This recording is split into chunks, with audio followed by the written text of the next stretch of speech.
Hello, welcome to Hack and Hustle, where we explore the ups, downs, lessons learned in the cybersecurity world of sales and marketing. With a deep dive on a new topic each week, I'm Anthony Johnson. And I'm Brad Rager. And this week, we'll be talking about networking strategies to land your next job. All right, Anthony, this world that we're in, I feel like what's old is new again. Networking, I don't think it ever went away, but it's back and forth. There's a lot of people in the job market right now. I feel like the default system of hopping on LinkedIn and dropping a resume is just not working for a lot of people. So we wanted to talk about, in your career and with the folks that you work with, what are you seeing work? What am I seeing with the candidates that we work with at Crux? And are there some pointers that we can share with folks to help network in and use their networks to land their next job and accelerate their careers? Yeah. So, and as we get into it, I think, it's important to call out some of the challenges that I think have kind of emerged over the past, let's call it 4 years. And this is particularly impactful for people early in their career, right? Yeah. When you and I graduated college, many centuries ago, right? Like you actually would go out. And it's funny, if somebody graduated college in 2020, 2021, yeah. They literally could not go out and network. So these skills of like building in person, like how do you do it? Like they just they missed those formative years, right? Yeah. And it's only going to get worse because if you couldn't, you had to build some of those skills in high school. And I feel bad for kids who couldn't even do that in high school, right? Yeah, there was no social media when we were in high school. there was not. Like, you spent time with people. Yeah. Right? And so, I think this is a really important topic for people, especially, younger, early in their career. Of like, I hear the word networking. What does it mean? What does networking mean to you? I feel like networking gets used as a verb and it almost sounds like, I think a lot of people get the sense that it's something disingenuous. It's something that's, I'm only spending time with you because I want something from you. And so I think it can almost develop this kind of salesy, kind of a, I don't know, an image to it. Right. And I think in cybersecurity, let's be honest, right? We have a lot of people who probably have an inclination to be perhaps a bit more introverted, and where the idea of networking, it just feels like work. It feels like a slog. It maybe doesn't come naturally to a lot of folks. So I don't think you have to think about it that way, though. I think about networks as building connections with people, and all humans want to have connections with people. That's how we're wired. That's how we're built. And we all feel good when we help each other, right? Like the giving is almost always a better feeling than the receiving. We know that from holidays and birthdays and everything else in our lives. And so I think part of networking is not thinking about it as a job to be done, although there are elements to that we'll talk about. But really, how do you connect with humans in a way that, if you're in the job, can be helpful for you in growing your career? But that's the outcome, but it's not the sole purpose. And people don't want to feel like they're being sold to. People don't want to feel like they're being used, but they do want to be helpful. And I think it's about finding that right balance. Yeah. What do you think? I think I think you're right. I think I actually just pulled up the etymology of the word. So as soon as we kind of started talking, I'm like, I wonder what the etymology of it, right? And it's a net-like arrangement of threads, wires, anything formed in the manner of or presenting the appearance of a net or netting, right? Yep. And it goes further talking about the complex relationships of interlocking systems and all that type of stuff. And that's really what it is, right? It's not this disingenuous fake thing. I view networking as a verb, right? It's a noun, Yeah. but in the sense of a verb of like, you have to be purposeful with it, right? When you're purposeful with it, you are connecting those threads. You are building that connective tissue. But you do, everyone who's out there networking, like, you shouldn't be like, what can I get from everybody, right? Like, Right. it's establishing the connection. And in some cases, like, we exist to sometimes we're there to be helpful to somebody, and sometimes we're there to be helped. Yeah. But you have to be part of that fabric to kind of, Right. be on either side of that coin. But networking Yeah. is really, really important skill. Yeah. And I think it's incredibly important today. I mean, we kind of live in this world where the system seems to be set up for people to get jobs by, hopping on a job board or hopping on LinkedIn, entering keywords, searching for jobs, doing, research on Glassdoor, tidying up their resume, running it through Chat GPT, optimizing it for a job description, and uploading it, right? And then hoping they get to a first round interview out of that. And when you look at the stats of that, I mean, there's so many jobs that have north of 500 applicants. Well, guess what? Recruiters on the other end, they're not reading through 500 resumes. They're using systems to rank those. In those systems, there's hundreds of them out there. The logic that they use and the models that they use and the algorithms that they use are all different. So you end up in this world where there's a ton of noise and not a lot of clear patterns on what's happening. And a lot of times, even if they're getting 500 applications, who's floating to the top? It's the 4 people that had somebody internally email HR and be like, "Hey, I saw this role was open. I got a great person for you to talk to." Well, Right? that's exactly it, dude. And it's so telling. What I find actually really funny about this right now, Brad, is that it's 2024, and I was talking to a candidate, and she was like, "Well, there are these new resume formats that you use to like subtly add meta tags with all the keywords so that these automated systems can pick you up." And I was like, a quarter of a century ago, so 25 years ago, Monster.com was founded, right? And Yep. if you remember, at the end of your resume, you just put a shit ton of keywords in there so it would like pick your resume up, right? And 25 years later, we're like, oh no, we use AI and we just embed the keywords in meta tags. But it's the same shit that we were doing It's the 25 same years thing. ago. It's the same thing. And, I'm not going to say don't spend time trying to hack the system and, look at those things that you can do to get keyword matches into your resume. I'm not going to say not to do that, but I think there's a lot of people that are inclined to fall down rabbit holes on the internet researching the best 100%. ways to do that, when I would argue their effort and energy should be spent getting out of their office and talking to people and being on the phone and connecting with old friends and in networking. And that is, if you look at who is landing in jobs today and you were to poll them, how did you find that job? Yeah. 9 times out of 10, the story is going to be, well, I had a friend that I knew, they knew that I was in the job, or I had somebody that I worked with, or something along those lines. That is how people are actually finding jobs. Like that's the reality of it, right? Because networking isn't just with going to a conference and randomly talking to strangers.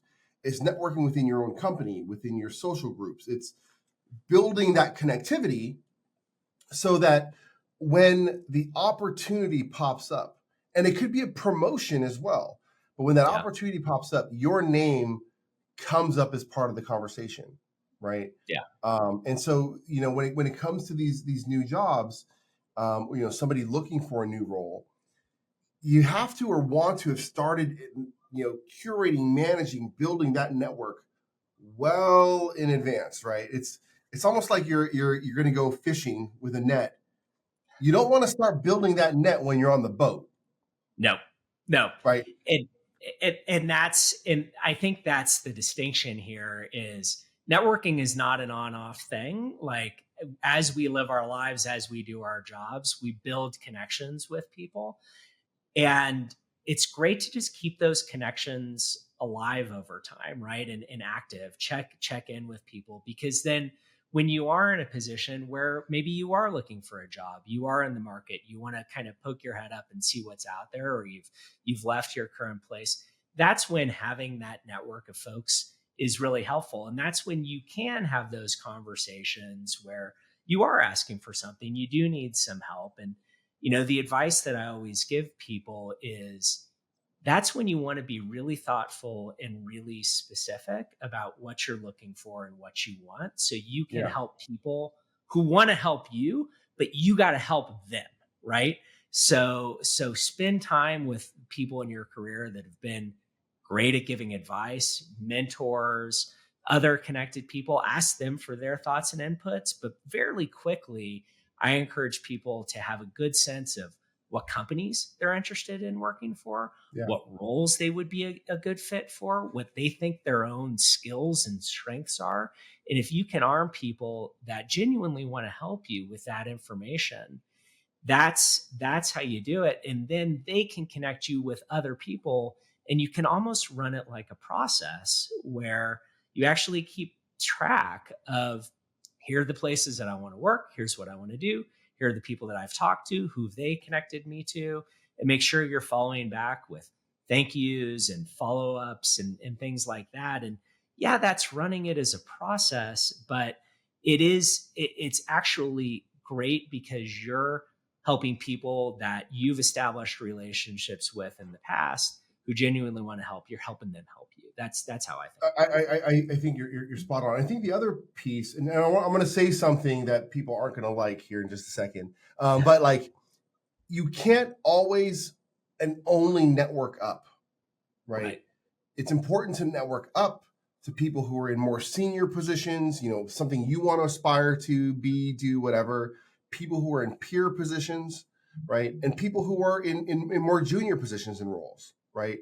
I think it's Absolutely. important to cast that a wide net because you're going to help some people, and you'll be surprised. I think that people would be surprised when somebody junior approaches them and is like, "Hey, my boss was asking me, or somebody was looking for a new role, and I'm obviously not qualified, but I think you might be a fit, right?" Like the opportunities come from all over, but you Oh, touched on something that I think is really interesting, and I think that people have to accept that it's work.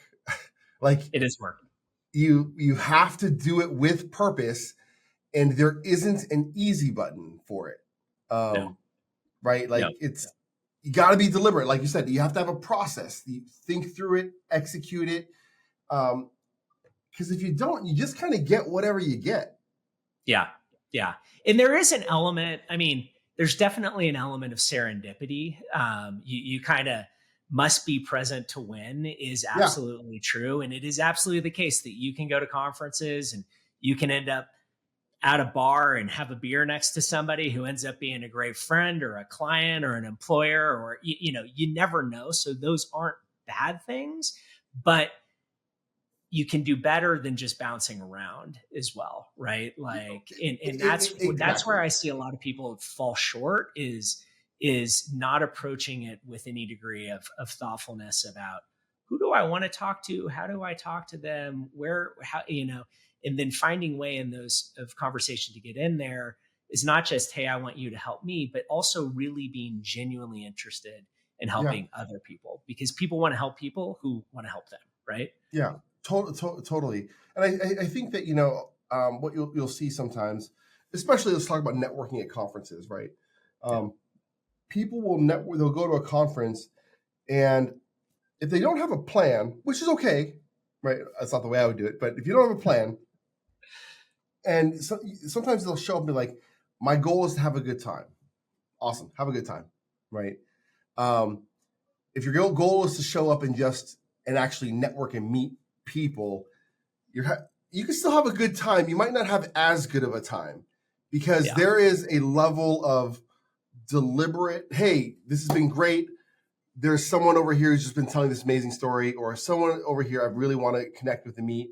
And so you kind of have to prioritize how you're going to network and what your objective is, right?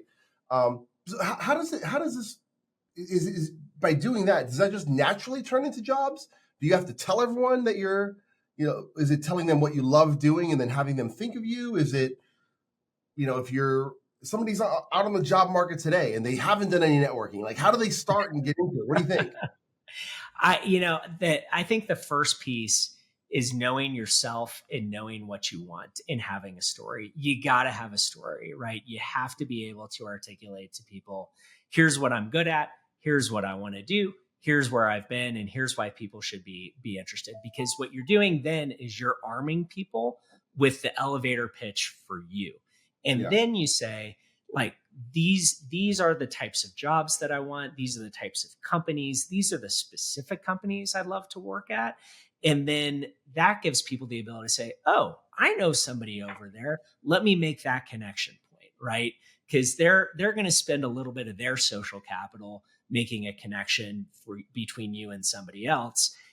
But if you do that and you try and get maybe 1 to 2 downstream connections out of any of those conversations, when you're really, really in the job market, then you can run it and keep track of it like a spreadsheet and run it as a process, right? And I found that people are often incredibly open to having those conversations, and even if they haven't met you in the past, are open and willing to help if you are an approachable person, an interesting person, a giving person, and somebody who also is interested in helping them and contributing and giving back. So you don't have to go into this with the widest network in the world. You do have to go into it being open and willing to put in the work to have those conversations. But I think a lot of people fall down in just the ability to have that elevator pitch of, here's what I want to do, and it can be hard, right? Because sometimes you may not care about the industry. You may not care about the company size, but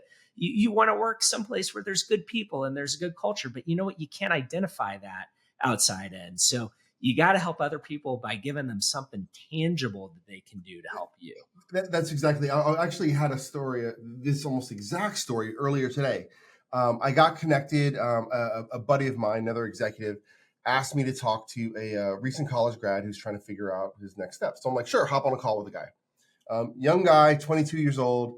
And I'm like, so what do you want to do? He's like, software engineering. I'm like, okay, like, what does that mean? He's like, engineering. And I stopped him and I was like, listen, man, I'm sure you're having a lot of these conversations through people that you know.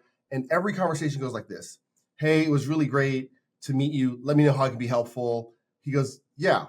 I'm like, that's because you don't stand out.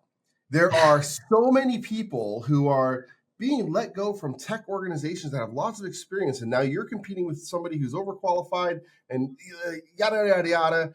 And I'm like, what do you want to do?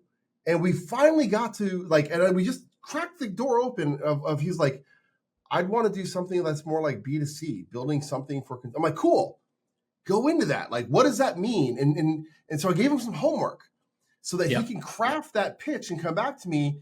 Cause I told him, like, you don't stand out right now and you need to figure a way to pop, right? Something that's going to be like, oh, Bob, that's not his name, is this really smart, energetic dude who wants to do something in software engineering, focus on B2C and finance. Cause then that gives me triggers, right? So to your point, like, you have to give people triggers to think about you. You do. Absolutely. Any other advice you'd have for earlier in career folks, Anthony? Yeah. So this is going to sound really weird. And I did this when I started the company. So I'm an extroverted introvert, right? So I will go out and talk and do things, and then I need to go back and recharge. But when I was trying to figure out how to talk about what Delve Risk was and what we did. I actually went to a cyber conference focused on government. So a target market that I knew I did not want to sell. I didn't care about selling, right? And people were like, well, why are you going to waste your day there? I spent a whole day doing bad pitches, right? And I would just walk up to people and be like, what do you do? And I'm like, and then I'm like, I screwed that up. And I would just walk off, right? Like it was literally, it was brutal, right? It was your burner conference. It was, right? And so like, I think that if you're not good at networking or you're more introvert and you're like, hey, how do I do this? Go meet people at a conference or an event that you don't give a shit about, right? Yeah. And just go and talk to people, figure out your little pitch of how you connect, right? There's probably a healthcare or a dental conference or whatever it is. Like just go there and just meet people because they are in that mode to network and meet as well. And it's a no harm, no foul kind of situation. You don't even have to tell anybody. Just go back home, lick your wounds, right? And you're going to get better at it. Like it only gets better by like practicing. So that would be my thing. Like go find somewhere where you can fail and just bomb out and be okay with that because you'll build the skills. Nothing to make you better at something than messing up a few times and learning from it. 100%. I'm telling you, I spent 8 hours like all day at this GovCon thing, and people are like, "So who did you sell?" I'm like, "No, I don't even sell to government." Like they're like, "Why are you here?" I'm like, "I'm just practicing my pitch." They're like, "That's interesting, right?" Like, and then they're probably like, "I like this guy. He's a little crazy." It was cool, right? Like there were a couple people that are like, I respect that. Like, okay, yeah, I like that, right? But you can do this to build that networking skill, right? Yeah. And there's actually some new applications, new apps that are coming out. The one I'm super excited about is, have you seen Clay? I have not. I think it's clay.earth. Are you an iPhone guy or an Android guy? I'm an Android guy. I'm I'm an Android guy too. They've only built this for iPhone, and it's like a personal CRM. Connects to your text messages, your LinkedIn, emails, and it gives you updates on like prompts. And apparently it's amazing, but they haven't built the Android piece yet. There's a web interface, but like those types of tools that are coming out, if I was an iPhone person, I'd definitely be checking it out. Cool. I'll look at it, but you have to actively manage your network. You do. All right, Anthony. Well, maybe to round us out, we'll close these shows with top 3 pieces of advice. If you had to kind of distill it down to your top 3 pieces of advice for networking for job seekers, what would they be? I would say go find somewhere to fail. And I think that's a really, really important one. I think you have to be super purposeful, right? And then just network and talk with everybody. Like be open to the universe. Get out there, do it. And I found if you put good things out into the universe, good things will come back to you. I absolutely agree. Anything I missed? Any top items that you're like, hey, got to add this one in there before we wrap up? I think we got it. All right. Awesome. Well, everyone, thanks for joining us. As always, Hack and Hustle is brought to you by Crux, the talent marketplace for cybersecurity. And by Delve Risk, the intelligence platform, market research platform for cybersecurity sales and marketing. If you have any questions you'd like to have answered or topics you'd like us to cover, drop us a line at pod@crux.so. Thanks, and we'll see you here next week.